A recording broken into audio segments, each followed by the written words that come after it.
How you doing, folks? Tim Attitude2, OutstandingPoker.com. I have another video here. I'm playing 50 cent a dollar on Party Poker, and I've just loaded up here. This is a pre-recorded session, so I'm just getting the tables going.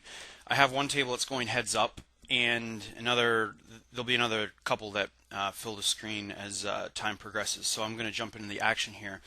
One of the key themes I wanted to focus on today that I've seen some mistakes from members and talking with them, or hand histories and that sort of thing, is pot control. Pot control being when you have a hand that has some showdown value, meaning you have a pair or sometimes even ace high.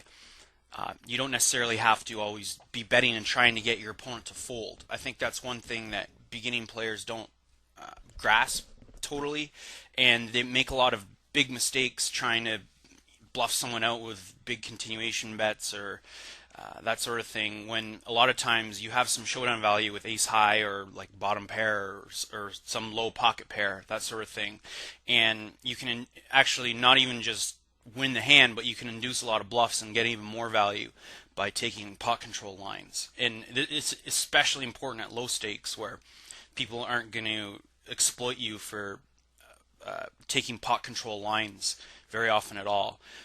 At higher stakes, it becomes a bigger deal because if you start pot controlling all the time, people will realize what you're doing, and your ranges in certain spots become very weak. But at low stakes, where you're playing players that are just playing their two cards, I think it's very important, and a good way to really minimize your variance and find some spots where you can induce some bluffs and really extract a lot of value from people, and not lose too much when you have the second best hand, that sort of thing, where you can take it to showdown, don't have to worry about trying to get the guy to fold. So that's just a brief overview. I'm going to try to hopefully get into some examples throughout the video, and I have a lot of footage, so I'm going to keep it running. I decided to start with some heads up here, just to start a table. I didn't really want to wait around. I thought I might as well start recording while I played, because heads up, there's a lot of spots where pot control comes into play, where you raise pre-flop in position, and you flop like middle pair, and instead of continuation betting to try to get the guy to fold, you can check behind, see a turn, and then call one of his turn or river bets. A lot of times, often he'll be bluffing because he missed the flop, and you can go to showdown and win the pot a lot. So that's why I wanted to get into that. So I'm going to dive in here. I'm going to try to get through a lot of footage, so I'm not going to explain everything, but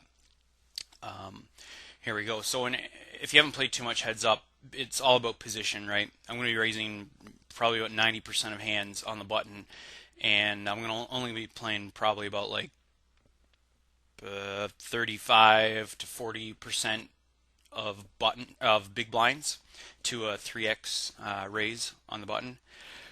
So I wanted to start out.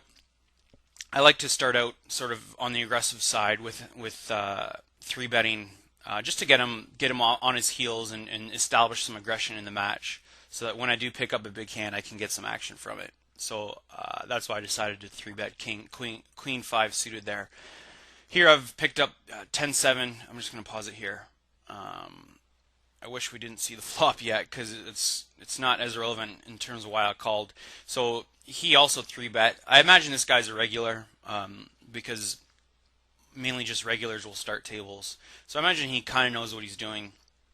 And when he 3-bets me early in the match, I have a hand when I'm playing a guy that's going to be 3-betting me pretty often, and I would never ever call this with this hand in a 6-max game against a guy that has like 6% 3-bet percentage. That's just completely burning money.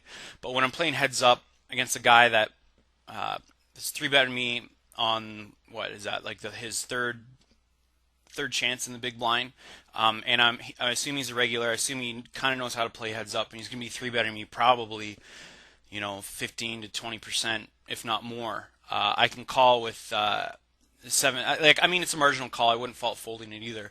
I definitely, if it wasn't suited, I would be folding it all day, like without hesitation. But given that it's suited, I imagine he's going to be 3-betting me pretty wide.